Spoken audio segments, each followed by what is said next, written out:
ऐसा weekend area होता है और सम टाइम यहाँ से उस समय क्योंकि ये क्रॉनिक इन्फ्लेमेटरी प्रोसेस चल रहा होता है, it is a weekend area, तो वहाँ से कुछ ना कुछ डेब्रिस मटेरियल जो है एम्बुलेंस बन के वो निकलता है और अल्टीमेटली वो सर्कुलेशन में आ जाता है। वो सर्कुलेशन में आके फिर डिपेंड्स कि किसी भी ऑर्गन में जाके वो आपके पास लंग में जा सकता है, वो इसी तरीके से आपके पास किडनीज में जा सकता है, हार्ट में जा सकता है, किसी भी एरिया में जाके वो ब्लॉकेज कॉज करेगा और अल्टीमेटली जब वो ब्लॉकेज कॉज करेगा तो उस ऑर्गन जिसको वो सप्लाई दे रहा होगा वहाँ पे कम ब्लड की वजह से हाइपोक्सिक इंजरी होगी और वो ऑर्गन जो है वो डैमेज होगा।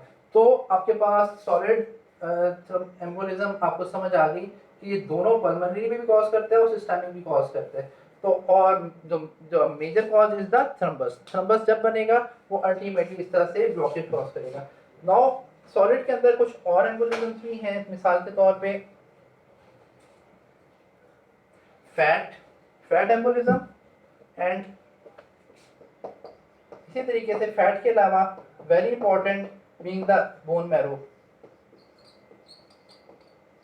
आमतौर पे ये दोनों कंडीशंस सॉलिड एम्बोलिज्म उस वक्त कॉज करती हैं whenever there is some fracture, especially आपके लॉन्ग बोन्स का, ह्यूमरस का या फीमर का फ्रैक्चर होता है। तो अल्टीमेटली फ्रैक्चर की वजह से क्या होती है कि आपके पास जो फैट्स, जो बोन्स के अंदर जो फैट है वो एक्सपोज होती है और अगर कोई साथ ही उस फ्रैक्चर की वजह से कोई वेसल इरोड हुई है, वेसल इरोड होने की वजह से वो फैट क्या होती है, it got entered into the circulation, और जब वो entered होती है into the circulation, now it is traveling in the circulation and that fat or sometimes the bone marrow which is mostly of comprised of the fat वो circulation के अंदर आ जाती है और सर्कुलेशन के अंदर वो अल्टीमेटली जाके ब्लॉकेज कॉज करती है। क्लियर? इट डिपेंड्स कि किस एरिया में जा रही है। अगर वो ब्रेन में जा रही है तो it can cause the coma and death as well. अगर लंग्स में चला गया तो वो सारी पल्मोनरी कॉम्प्लिकेशंस जो उसकी कॉज होंगी। इसी तरीके से किसी और ऑर्गन में अगर ये किडनी में चला गया तो किडनी डैमेज कॉज करेगा।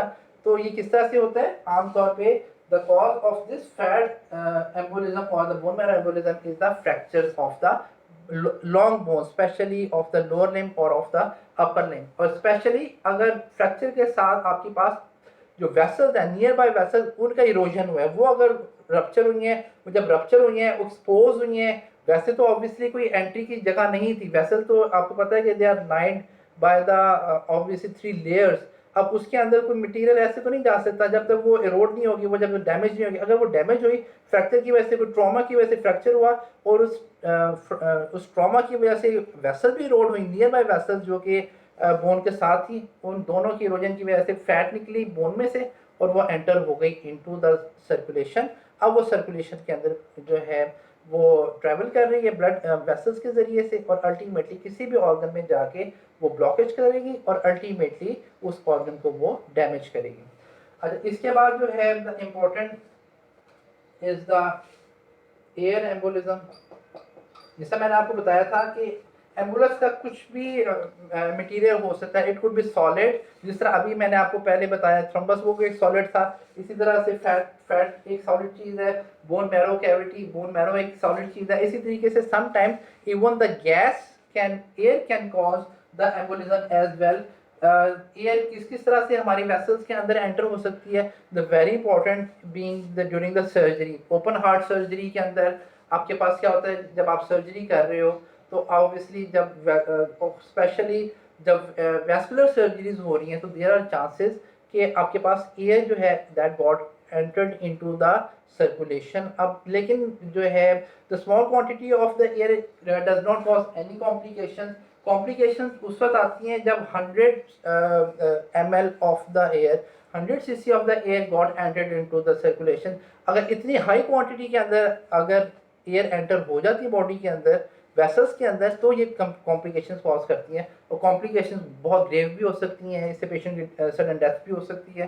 क्लियर? और इसके अलावा और कॉम्प्लिकेशंस भी हो सकती हैं। एयर एम्बोलिज्म में एक और इम्पॉर्टेंट कॉज जो है which is usually seen is in the deep sea divers।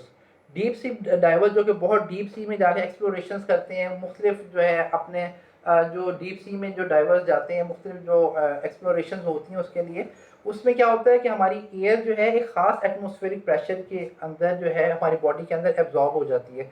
अगर बहुत डीप जाएंगे तो वो सारी की सारी एयर, जिसमें एयर के अंदर सिर्फ ऑब्वियसली ऑक्सीजन और कार्बन डाइऑक्साइड नहीं है, जब हम एयर इनहेल करते हैं तो इन्वायरमेंट के अंदर बहुत सारी और गैसेस भी हैं जो कि हम इनहेल कर रहे होते हैं। उसमें एक बहुत इंपॉर्टेंट जो है वो नाइट्रोजन है।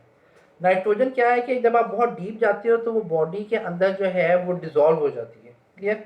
अब वो जब डिजोल्व हो जाती है और अगर आप सडनली एकदम से डीप सी डाइवर्स एकदम से अगर जो है ऊपर आएंगे तो डीकम्प्रेशन, इसे कहते हैं डीकम्प्रेशन सिकनेस।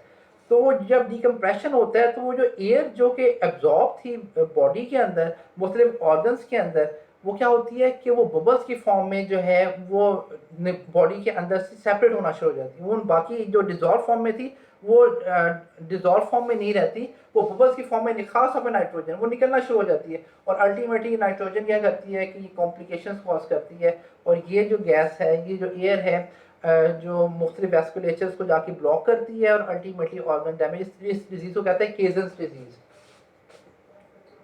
केजन्स डिजीज। तो ये डिजीज आमतौर पे डीप सी डाइवर्स में होती है, स्पेशली उन लोगों के अंदर जो बहुत डीप सी में जाके काम कर रहे होते हैं और वो जो प्रेशराइज। इस वजह से ऐसी इस डिजीज से अवॉइड करने के लिए एक खास किस्म के केबल्स बनाए जाते हैं जिनको डीकम्प्रोमाइज केबल्स कहते हैं, जहाँ पे डीकम्प्रेशन केबल्स कहते हैं।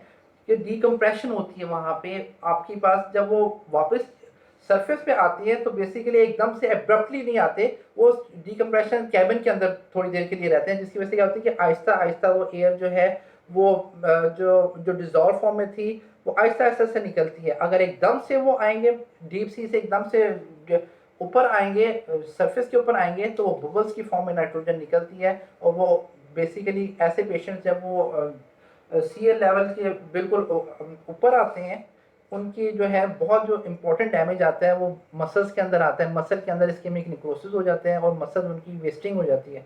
तो इस वजह से जो अब तो ख़ास तौर पे साइंस ने तरक्की कर ली है, हम इस चीज़ को समझ चुके हैं कि जो है किस तरह से ये गैसेस बॉडी में एब्जॉर्ब होती हैं, किस तरह से डिजॉल्व होती हैं, किस तरह से वो वापस बाहर को आती हैं। तो इसके लिए स्पेशल केबिन्स बनाए जाते हैं, स्पेशल वो कंटेनर्स होते हैं जो जिसमें डिकम्प्रेशन होती है और वो आहिस्ता आहिस्ता आहिस्ता से एयर जो है वो बॉडी से रिमूव होती है और अल्टीमेटली जो है इस कॉम्प्लिकेशन से बंदा बच जाता है। तो this is also one of the important cause of the air embolism, caisson's disease complication है ये due to the nitrogen bubbles that damages the muscles, and these basically nitrogen bubbles are formed because of the absorption of this nitrogen under the high atmospheric pressure. जैसे कि deep sea में बहुत ज़्यादा, अब नीचे जिस तरह डीप जाते जाओगे एटमॉस्फेरिक प्रेशर बढ़ता चला जाता है और एयर एब्जॉर्ब हो जाती है सारी की सारी। और जब वो बाहर तेजी के साथ ऊपर आओगे तो वो सारी की सारी बबल की फॉर्म में जो है वो रिमूव होगी, बाकी एब्जॉर्ब फॉर्म से तो वो कॉम्प्लिकेशंस कॉज करेगी। Now the third type of the ambulance is the liquid, and the very good example of the liquid embolism is the amniotic fluid embolism. Amniotic fluid embolism.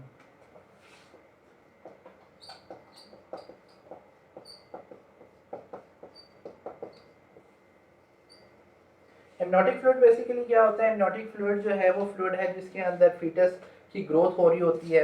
जो 3 membranes जिसके अंदर जो है baby grow कर रहा होता है, उसके अंदर जो फ्लूइड होता है in the uterus, in the uterine cavity, basically that is the amniotic fluid.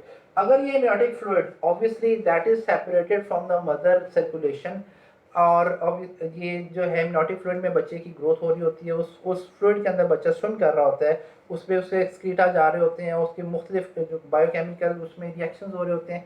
तो वो बेसिकली अगर that amniotic fluid got entered into the maternal circulation, ठीक है, माँ की अगर सर्कुलेशन के अंदर, वैसे ये नहीं सर्कुलेशन के अंदर जाता, लेकिन if it got entered into the maternal circulation then that fluid can causes complications in the mother. अब इस इम्यूनोटिक फ्लूइड के अंदर जो है वो क्या होता है? इस इम्यूनोटिक फ्लूइड के अंदर बहुत इंपॉर्टेंट एक चीज़ है जिसे टिश्यू फैक्टर टाइप मटेरियल होता है। वो क्या करता है कि मदर के अंदर जाके कोएगुलेशन सिस्टम को एक्टिवेट कर देता है। सम टाइम इस इम्यूनोटिक फ्लूइड के अंदर जो है, जिससे मैंने आपको बताया, उसके बेबी के एक्सक्रीटा भी इसी के अंदर आ रहे होते हैं। क्लियर? इसी तरीके से कुछ जो है फीटल सेल्स, बच्चे के सेल्स, स्किन के सेल्स जो है इसके अंदर होते हैं। तो वो they got, and if they got entered into the maternal circulation, into the vessel of the mother, किस तरह से एंटर हो सकते हैं? अगर कोई एबॉर्शन हुआ है, अगर कोई इंजरी हुई है, क्लियर, उस इंजरी मिस्ड एबॉर्शन के अंदर या डेथ हो गई है, जो प्लेसेंटा फंक्शनल नहीं रहा, डैमेज हो गया है, तो ये एमनोटिक फ्लूइड क्या होता है कि थ्रू द प्लेसेंटा और through the uterine arteries entered into the maternal circulation. जो माँ की जब सर्कुलेशन के अंदर ये जब फ्लूइड चला जाता है तो it causes complication in the mother. क्या कॉम्प्लिकेशन हो सकती है? Very important complication is the DIC is disseminated intravascular coagulation. क्या करते हैं ये कि मदर की सारे के सारे वेस्कुलेचर के अंदर टिश्यू फैक्टर लाइक मटेरियल इसके अंदर होता है, वो एक्टिवेट कर देता है सारे के सारे कोएगुलेशन सिस्टम को, और मदर के अंदर जो है बॉडी के डिफरेंट ऑर्गन्स के अंदर डिफरेंट एरियाज के अंदर जो है कोएगुलेशन होना शुरू हो जाती है, क्लॉटिंग होना शुरू हो जाती है, और उसकी वजह से फिर उसमें कॉम्प्लिकेशन आ जाती हैं। तो ये टॉपिक था आपका एम्बोलिज्म, इंपॉर्टेंट टॉपिक है एग्जाम के अंदर, इसके नोट इसके ऊपर नोट लिखने के लिए भी आ जाते हैं, मैं वाइवे में भी इसमें काफ़ी पूछता हूँ। तो ये काइंडली आप अच्छी तरह से इसको पढ़ें भी। अगर इसमें कोई आपकी कोई चीज़ समझ नहीं आई, अगर आपने कोई क्वेश्चन पूछना है, यू आर ऑलवेज वेलकम, आप मुझे व्हाट्सएप कर सकते हो कोई भी क्वेश्चन। और इसमें जो है ये हमारा टॉपिक आज कवर हो गया। इंशाल्लाह जो नेक्स्ट टॉपिक है वो मैं आपको पढ़ाऊंगा इन्फेक्शन एंड शॉक, उसके बाद ये चैप्टर थ्रोम्बोएम्बोलिज्म, ये जो टॉपिक था हीमोडायनामिक्स का चैप्टर, ये खत्म हो जाएगा इंशाल्लाह। उसके बाद 2 चैप्टर रह जाएंगे। अगर लॉकडाउन इसी तरह रहता है तो हमारे लेक्चर इसी तरह से चलेंगे, और अगर अल्लाह करे कि ये मसला जल्दी हल हो जाए तो हम इंशाल्लाह रेगुलर क्लासेस में आपको पढ़ाएंगे। Thank you very much.